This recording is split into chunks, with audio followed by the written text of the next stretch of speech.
کسی طور بھی محسن نقوی سے وہ کم نہیں ہے. اچھا تو گورنمنٹ سے ابھی تک ان کے متعلق کوئی مثبت فیصلہ نہیں ہو پا رہا, تو اس لیے ان کو اتنا تو اختیار آپ دیں نا کہ وہ تھوڑا بہت اپنے دل کی بڑھاس تو نکالنے دیں. ان کو یہ بھی نہ کریں تو پھر وہ کیا کریں. اچھا, جس طرح جناب محسن نقوی صاحب ہے, جن کے بارے میں آپ کا وہ خود شورۂ آفاق جملہ ہے کہ شکر ہے انہوں نے یہ نہیں کہہ دیا کہ میں وزیر اعظم بنوں گا, ورنہ وہ اس منصب پہ فائز ہو جاتے ہیں. اسی تسلسل میں ایک صاحب کا نام جناب فیصل واوڈا صاحب ہے. وہ آج کل پی ٹی آئی کو تو رگڑ ہی رہے ہیں, لیکن وہ آپ کو بھی بالکل نہیں بخش رہے. کل انہوں نے ہمارے پروگرام میں کہا کہ بادامی صاحب 2 پائے کے نالائق ترین لوگوں میں مقابلہ ہے, اور میں اس حکومت سے کہتا ہوں کہ اللہ کا واسطہ ایک مہربانی کرے, وہ یہ کہ ایک کام کرے, وہ یہ کہ کچھ نہ کرے, گھر جا کے سو جائے, سنبھال لیں گے, پی ٹی آئی کو آنے دیں, ہم دیکھ لیں گے ہم نے کیا کرنا ہے. اب آپ لوگوں کے اپنے بیانات, ہمیں تو پتہ نہیں, ہم تو چھوٹے سے لوگ ہیں, آپ لوگ اپنے بیانات کے مطابق واوڈا صاحب جب کچھ کہتے ہیں تو وہ کسی اور کوارٹر کی نمائندگی کر رہے ہوتے ہیں. تو واوڈا صاحب کا مسلسل گورنمنٹ کو رگڑنا, اس کا مطلب کوئی اور رگڑ رہا ہے آپ کو بذریعہ فیصل واوڈا؟ نہیں, دیکھیں واڈا صاحب کی بڑی خدمات ہیں, اور اچھا ماشاءاللہ, کسی طور بھی محسن نقوی سے وہ کم نہیں ہے. اچھا تو گورنمنٹ سے ابھی تک ان کے متعلق کوئی مثبت فیصلہ نہیں ہو پا رہا, تو اس لیے ان کو اتنا تو اختیار آپ دیں نا کہ وہ تھوڑا بہت اپنے دل کی بڑھاس تو نکالنے دیں. ان کو یہ بھی نہ کریں تو پھر وہ کیا کریں. اچھا, تو آپ مان لیں ان کی بات ویسے ہی, ورنہ پھر آپ کو کوئی کہے گا پھر مانیں گے تو پھر اور نہیں, میں تو دیکھیں میں ذاتی طور پہ فیصل واڈا کے حق میں ہوں. اچھا سبحان اللہ. لیکن پھر یہ نہ ہو واوڈا صاحب کہتے ہیں کہ میں وزیر اعظم بنوں گا, رانا صاحب پلیز یہ بھی دیکھ لیں ذرا. نہیں, وہ یہ نہیں کہیں گے. اچھا, تو پھر میاں صاحب کا اپروول چاہیے واوڈا صاحب کو عہدہ دینے کے لیے, یا کیا ہے؟ بس یہ کوئی میرا خیال ہے کہ اس بارے میں سوچنا پڑے گا, ورنہ واڈا صاحب اس وقت کافی ناراض ہیں. آپ سفارش کر دیں گے لیکن میاں صاحب سے کہ میاں صاحب ٹھیک ہے مہربانی کریں, ایک گناہ اور صحیح, کیا ہو گیا؟ جی میں تو واڈا صاحب کو اس وقت بھی سفارش تھا جب وہ پی ٹی آئی میں تھے. اچھا اوکے صحیح. اور رانا صاحب, یہ جاوید لطیف صاحب کے بیانات ہیں آپ کی نظر میں, یہ اچانک کوئی مشکل نہ کھڑی ہو جائے آپ کے لیے؟ وہ مسلسل تسلسل کے ساتھ ایک بات کر رہے ہیں, آپ ان کے پچھلے 12 مہینوں کے ٹاک شوز نکال کے دیکھیں. وہ کہتے ہیں جی دانستہ طور پر ادارے کے اندر سے آج بھی عمران خان کے سہولت کار موجود ہیں اور وہ خان صاحب کے لیے سہولت کاری کر رہے ہیں. یہ جاوید لطیف صاحب الیکشن میں رہ گئے اس لیے ذرا ناراض ہیں, ان کو بھی کوئی عہدہ وہدہ دے کے ختم جان چھڑائیں پھر کیا ہے, یا کچھ اور مسئلہ ہے؟ صورت حال کو ایسی ہی ہے.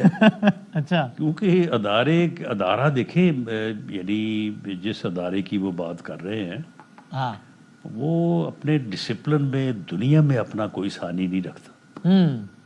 وہاں پہ ہاؤ اٹ از پاسبل, یہ ممکن ہی نہیں ہے کہ وہاں پہ جو انسٹیٹیوشن کی پالیسی ہے, جو ان کا چیف جس موقف کو اپنائے ہوئے ہے, یا جو اس کی لائن اینڈ لینتھ ہے, تو کسی اور کی ہمت ہی نہیں ہے کوئی دائیں بائیں دیکھے. اور وہاں پہ جو احتساب اور جواب دہی کا کانسیپٹ ہے, تو جنرل فیض حمید صاحب کے تحویل میں لیے جانے کے بعد اب کسی کو کوئی شک رہ گیا؟ تو پھر جب آپ واوڈا صاحب کی بات کرنے جائیں تو لگے تو جاوید لطیف صاحب ہی کوئی سفارش فرما دیں تاکہ آپ کا یہ سلسلہ بھی ایک طرف لگے نا. آپ کو باقی محاذ کم ہے آپ کے پاس, تو یہ محاذ بھی کھولے ہیں آپ لوگوں نے.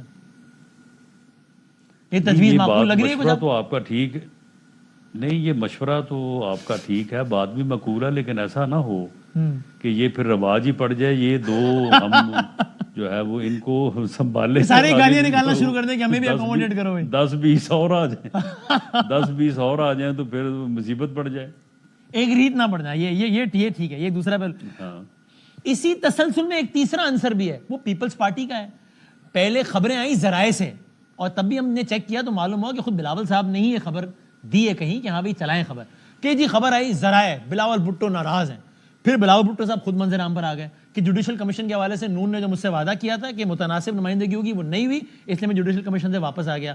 پھر کل ندیم افضل چند بھڑکے, انہوں نے یہاں تک کہا, وہ جو ٹویٹ آیا نون لیگ کی جو آئی تھی نا وضاحت حسن نواز صاحب کے دیوالیہ ہونے کے حوالے سے, اس میں انہوں نے کہا جناب یہ سلسلہ شروع ہوا بھٹو صاحب نے جب نیشنلائز کرنا شروع کیا تب سے, تو اس میں چند صاحب نے کہا کہ اس میں بھٹو صاحب کو لانے کی کیا ضرورت تھی, اور جو کرتوت آپ لوگوں کے یہاں پر ہیں وہی لندن میں بھی ہے, کچھ شرم کریں. آج گورنر پنجاب نے جو ہے وہ پھر رگڑ دیا آپ لوگوں کو کہ نون لیگ نے سبق نہیں سیکھا, ہم تو مجبوری میں ان کے ساتھ بیٹھے ہیں. یہ پیپلز پارٹی کو کیا ہو گیا یار, یہ کیوں اتنے فائرنگ کر رہے ہیں؟ نہیں وہ ان کی ناراضگی ہے, ان کو کیا چاہیے؟ اور اس میں کچھ چیزیں ہیں ایسی کہ اس ناراضگی کو جو ہے وہ میرا خیال ہے کہ کو ہم سے بھی تھوڑی بہت کوتاہی ہوئی ہے. اچھا, تو ان کے ساتھ اب پروگرام پرائم منسٹر نے یہی بنایا ہے, ڈار صاحب کی ذمہ داری لگائی ہے, تو ایک دو ساتھی ہم اور بھی ان کے ساتھ ہیں, تو ہم انشاءاللہ تعالی ان کے ساتھ بیٹھیں گے اور ان کی ناراضگی دور کریں گے. ویسے ان کی ناراضگی جو ہے وہ ایسی ہے کہ وہ دور ہو جائے گی, کوئی یعنی ایسی خطرناک ناراضگی نہیں ہے, لیکن بہرحال انہیں جو ان کو جو چاہیے وہ دینا آپ کے بس میں ہے, آرام سے, مسئلہ نہیں ہے. جی. اچھا اوکے.